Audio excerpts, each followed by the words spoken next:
Thanks for listening to Baxie's Musical Podcast. If you like what you hear today, be sure to tell everybody you know about it. Be sure to like it, share it, rate it, follow along on Instagram, Facebook, and TikTok for regular updates. Today's episode is brought to you by Metro Chrysler, Dodge, Jeep, and Ram at Chicopee. Check out their state-of-the-art dealership next to BJ's and Big Y on Memorial Drive, or check out metrojeep.com and drive home in your new Metro Chrysler, Dodge, Jeep, Ram today. It's Baxie's Musical Podcast.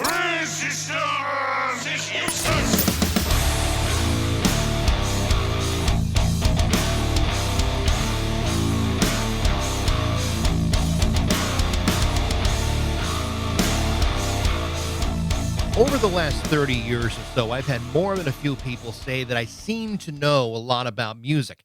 And I suppose that's kind of true, but the truth is I don't know everything about music. In fact, the more I know, the more I realize I've barely scratched the surface, which is great because I'd rather be the guy that says, what else can I listen to, rather than be the guy that says, I think I've heard enough. Or worse, I become that guy who believes that everything new sucks, which I should point out, it does not. Today, my guest is Christian Dryden of the band The Ritualists. The Ritualists have released 2 albums so far, 2019's Painted People and their follow-up, Baroque and Bleeding, in 2021. Their latest album, Too Pure to Cure, is being released this month, and frankly, it's overwhelmingly good. And I'm not just saying that because I'm about to talk to one of the guys in the band. I'm saying this because when I listened to the first single off the new record, The Plastic Crusade, the exact words that came out of my mouth were, holy shit, I've got to listen to this again. Those were the exact words, and I was alone in my car, and yet I was speaking as if I had somebody to tell. That was a month ago, and now I'm getting to finally tell you about it. You're not going to only want to listen to the Ritualist new record, Too Pure to Cure, you're going to want to listen to it again. At first glance, it seemed like a very riff-heavy, hook-driven throwback to some of the 80s post-punk stuff that I love so much. Kind of like a combination of bands like The Cult, Early Simple Minds, Duran Duran, and about 15 other things that I didn't have time to identify because I was too busy listening to the rest of their stuff. And the truth is, they may have drawn inspiration from some of those bands, but they sound nothing like any of them. Instead, they've etched out their own unique sound, and it has been awesome. So if you're one of those people who has convinced themselves that there hasn't been any good music released since you came out of high school, then you might want to put everything down or pull over your car and start listening to the Ritualists, because there's a pretty good chance you'll be saying, holy shit, I've got to listen to that again too. This is my conversation with lead singer, songwriter, bass player, Christian Dryden from the Ritualists on Baxie's Musical Podcast.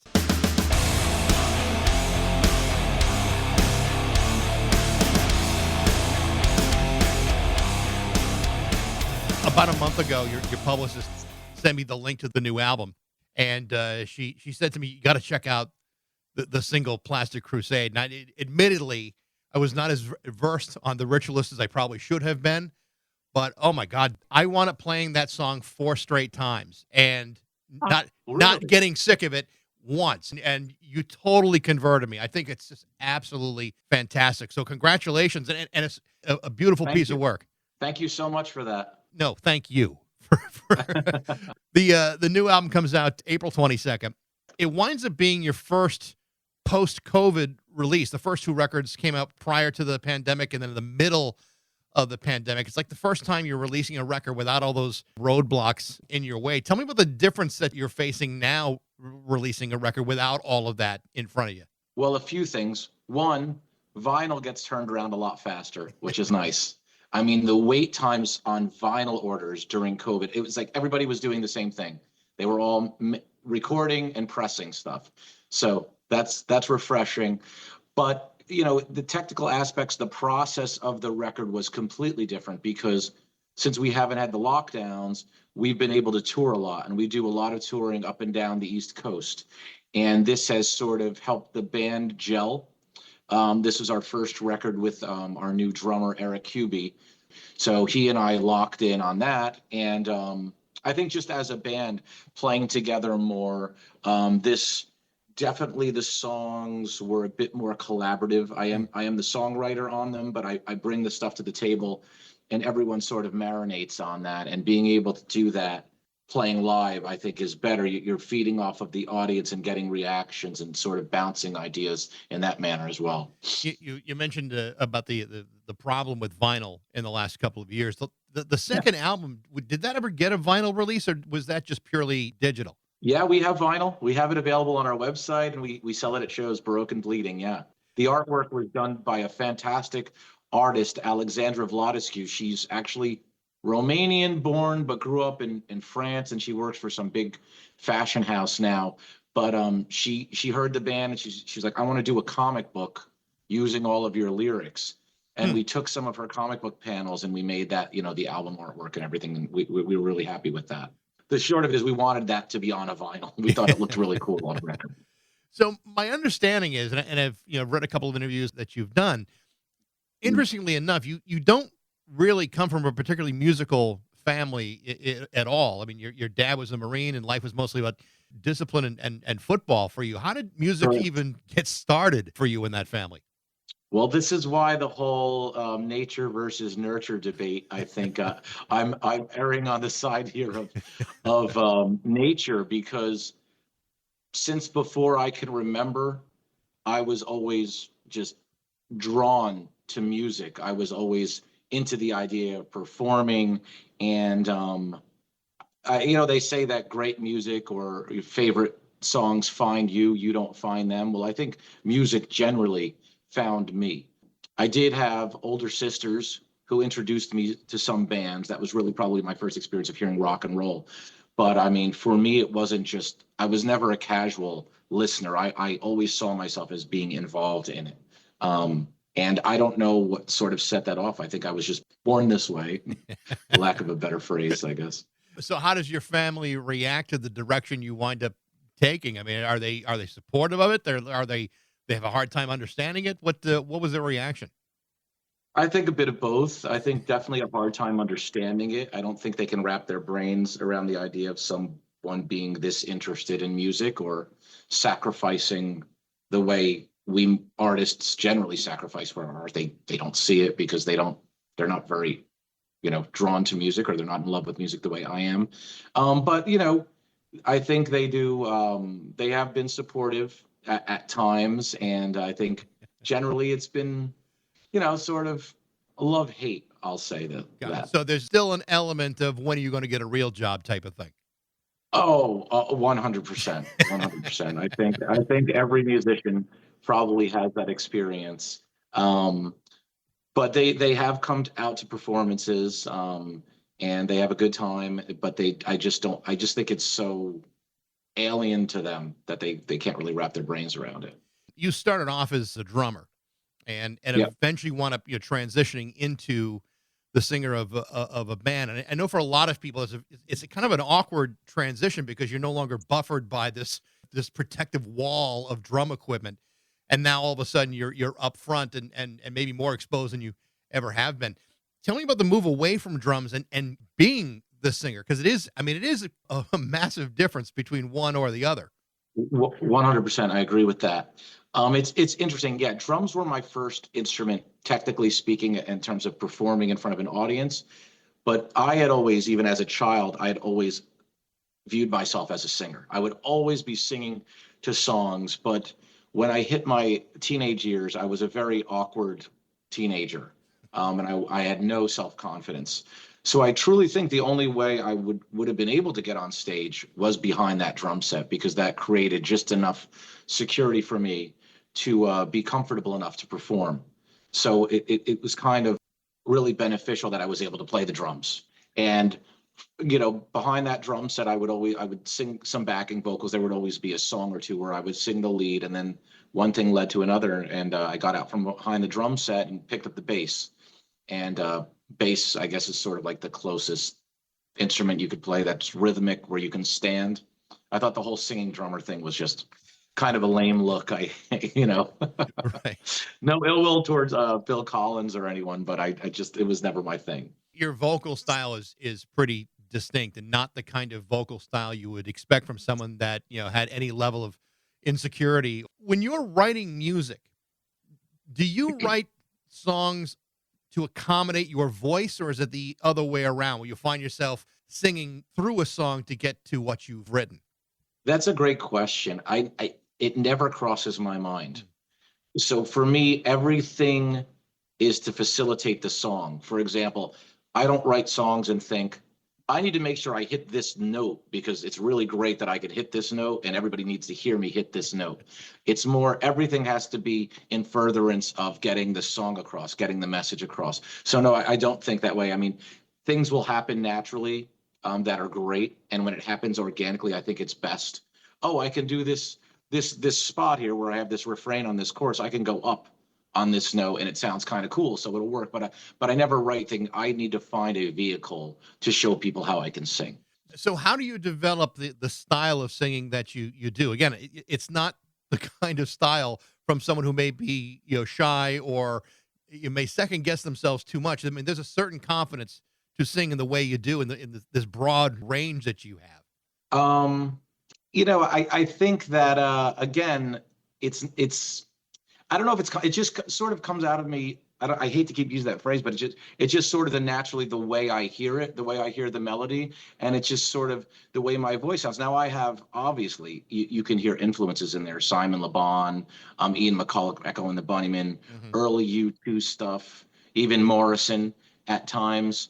So I have all this stuff in my brain, and it just, I open my mouth, and that's sort of the way I feel the music. And I'm glad you say it sounds like a confident person when I sing. But I never think of it that way. It's just sort of the way it comes out. But it's interesting because when I hear your music, there's no question that there are influences involved. I mean, there's this great early '80s post-punk feel to it, Right. and yet it doesn't and it doesn't sound derivative at all, which is a real challenge. When I hear the music, I hear things like The Cult and maybe early Simple Minds, certainly Duran Duran, but at the same time, I don't. I hear something totally different, which is amazing. Do you find yourself, though, with those kinds of influences, finding yourself in the trap of maybe sounding like you may write something that sounds almost like too much like a Duran Duran or a Smiths or an Echo and the Bunnymen? Or do you find a way to get around that by design? How do you avoid that temptation to say, well, this sounds way too much like Lips Like Sugar? Right.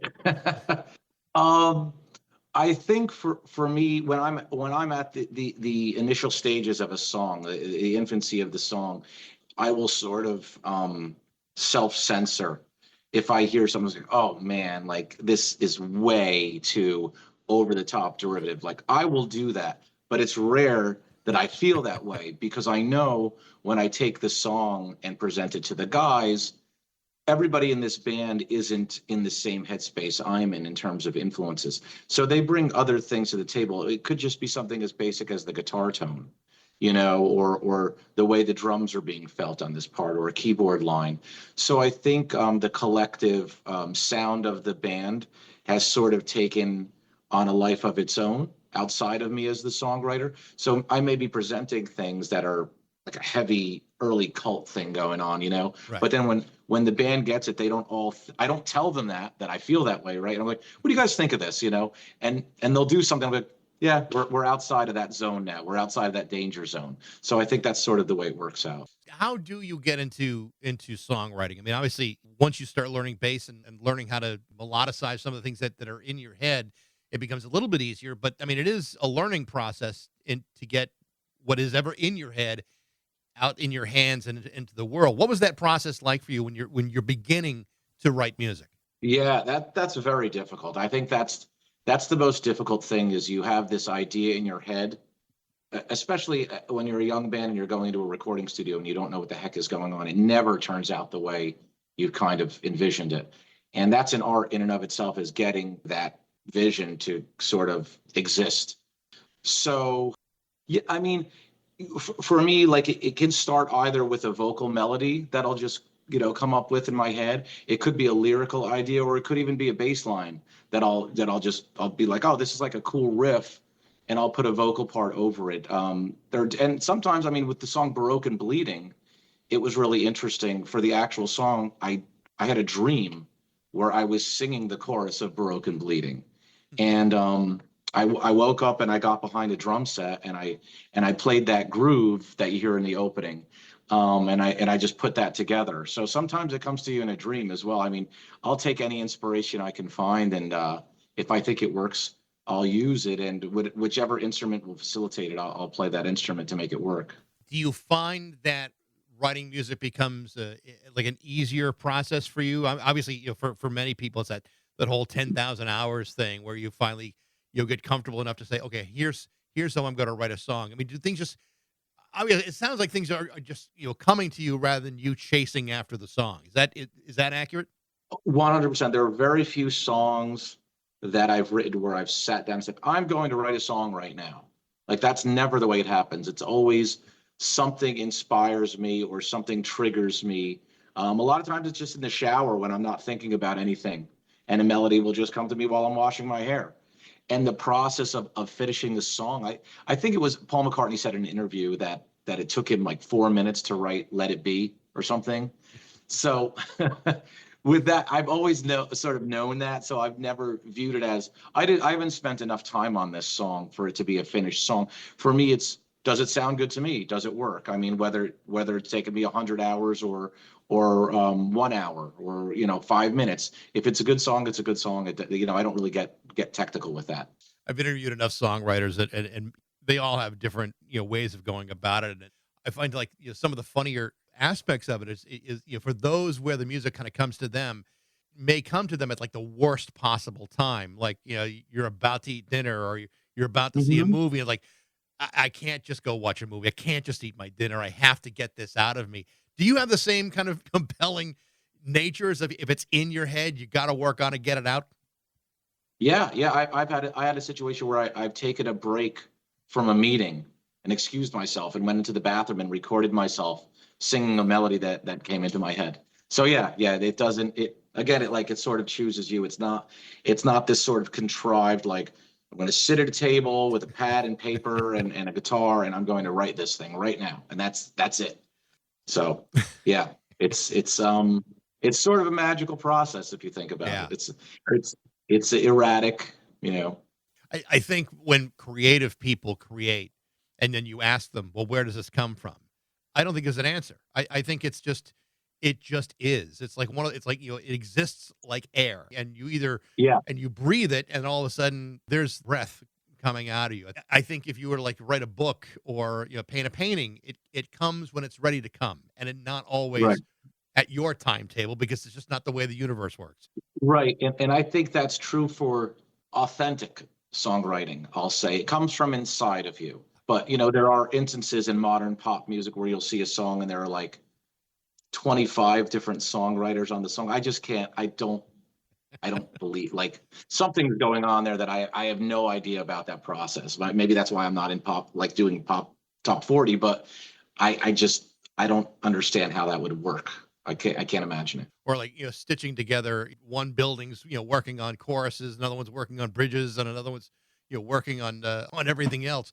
I mean, those kinds of factory operation for music seems to be contrived in a lot of ways. And at least the way you're doing it is an honest way of writing songs. And like I said, everyone's got a different way of doing it. And I think it sounds like it too. I mean, there's obviously a formula that's going on that I'm not entirely aware of. So if you get into my stuff, you could be sure that it came out of, from my imagination. It wasn't, 50 people trying to brainstorm the perfect chorus or the perfect verse, So I want to ask you about some of the specific songs on the record. Like I said, I absolutely love the Plastic Crusade, and there are others that I want to touch on in a second here. But let's talk about that particular track. Tell me about Plastic Crusade. It's the first single off the album. Give me a little bit of a history behind that one. Okay, well, that's actually a great example of what we were talking about before, where worrying something sounds too derivative, and how does it change, or how do we sort of change it to make it more our own? When I had originally written that song, it was around that, that verse bass is a bass riff. And I heard it as kind of like almost a jangly poppy. Are you familiar with the Dandy Warhols? Yes, I am. Yeah. So almost like a Dandy Warhols vibe, like their song Be In, like with that kind of groove behind it. And I showed it to the band, and right away my guitarist loved the bass riff. He's like, I'm going to do that. And he played it on the guitar with that really saturated distortion. I was like, oh, that's kind of cool. And Eric on drums took it like in a much more aggressive spot with the 4 on the floor groove. And I was like, okay, this is going from the Dandy Warhols to like Scary Monsters era David Bowie is the way I would describe it. And that was a cool thing. So I think it made for a very unique song because I'm still singing it the way I envisioned it when I first wrote it, which is not the type of vocal you would normally associate over such an aggressive pad of music, I think. And that's what I think kind of creates an interesting dichotomy there in the song. The other single that you've released is "You Know Better." It's a song about our ignorance when we're being surrounded by endless information. Tell me a little bit about that one too, because I really like that single also. Cool. Yeah, that one I really I've gotten more into like danceable bass lines, very, John Taylor Hmm. influenced stuff. And I had an idea for like a bass group that was actually even less complex than what's put on the record.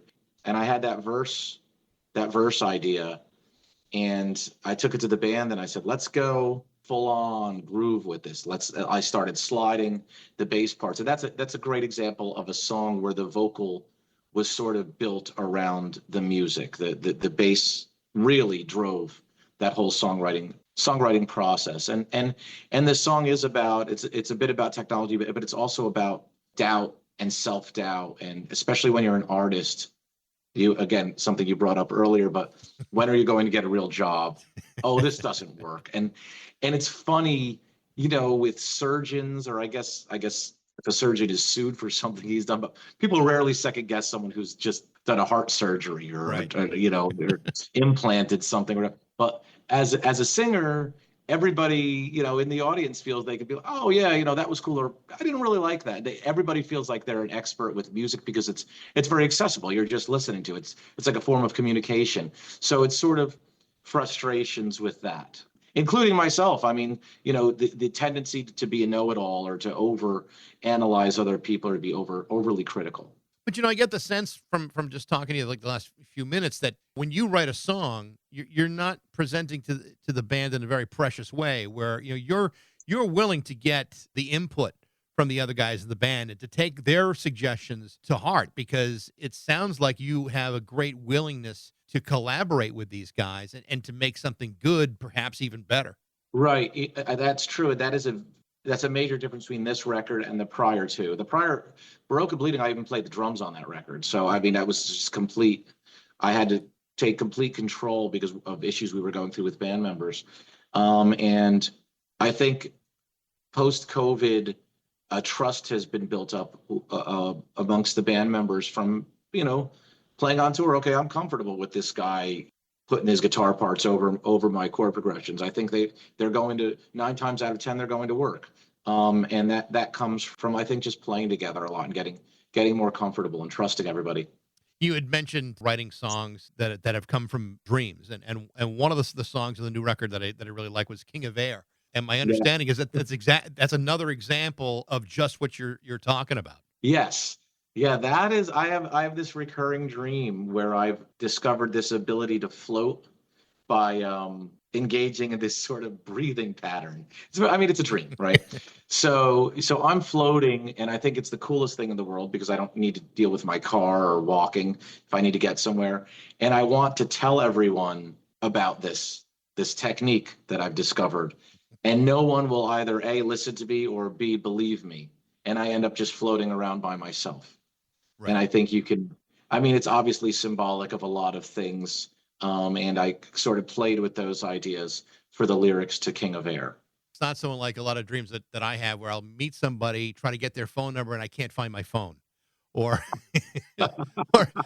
or or the old radio dream, which is like I'm on the air, I need to change the record, and I'm only 5 feet, but for whatever reason, there's like a million obstacles being thrown in my Interesting. way. Yeah, it's like it's a funny how dreams have a way of impassing progress.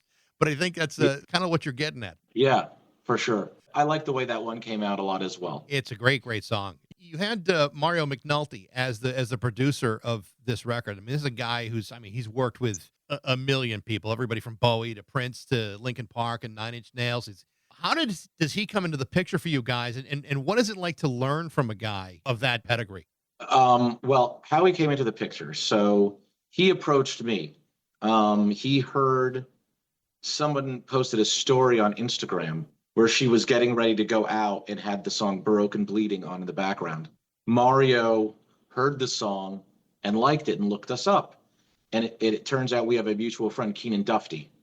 I played drums on Keenan's record that he recently released with Slinky Vagabond, his band. Mario reached out to Keenan, and Keenan connected the two of us, and Mario said he was interested in working with us. And I was really honored and excited. And Mario's fantastic. He's really hands-on, and he's into a really clean, crisp, clear sounding recording. So we really have to make sure we get our parts right when we track with Mario. But it's been a pleasure working with him. He's a lot of fun, and he's very, very supportive of the band. You had mentioned Duran Duran a couple times, Simon Le Bon and John Taylor, and it's funny to me. I can hear the influence in a lot of different ways. Like I said, on the other hand, I don't. But then I also hear that Simon Le Bon actually really enjoys the band. I mean, to know that he's listened and to know he's heard the music and likes it, that's got to be a real thrill for a guy who's been a longtime fan of his. Absolutely. Yeah. Yeah, it was definitely a high watermark thrill for me to have him talk about us, and we use one of his quotes in our promo materials. Yeah, and I was completely stunned when he started to play our songs.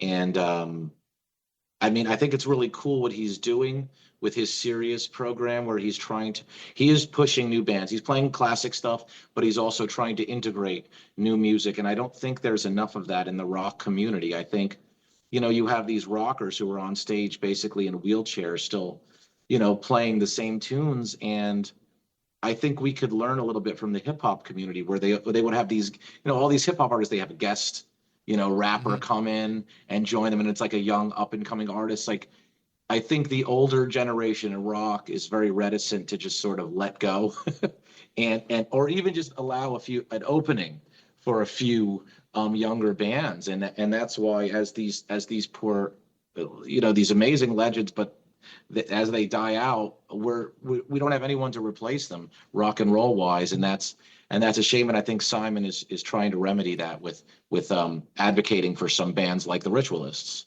I think that's part of human nature. When rock and roll first came out, all the old musicians were like, I can't believe this garbage.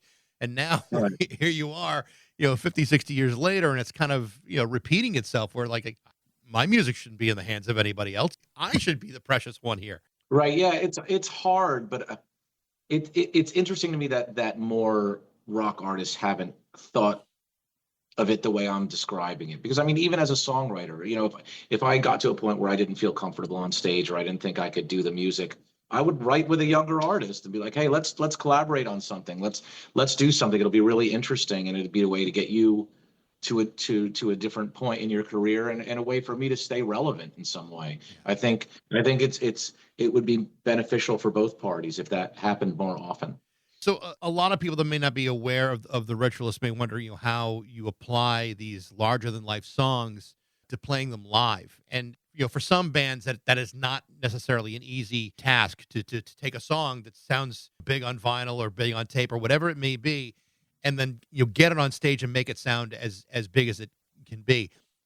I've seen a number of videos of you guys playing live in various sized venues, and you guys do a really, really good job of making these songs sound as they should live. Thank you. Yeah, tell me about the live experience of watching the Ritualists and how you create the breadth of some of these songs.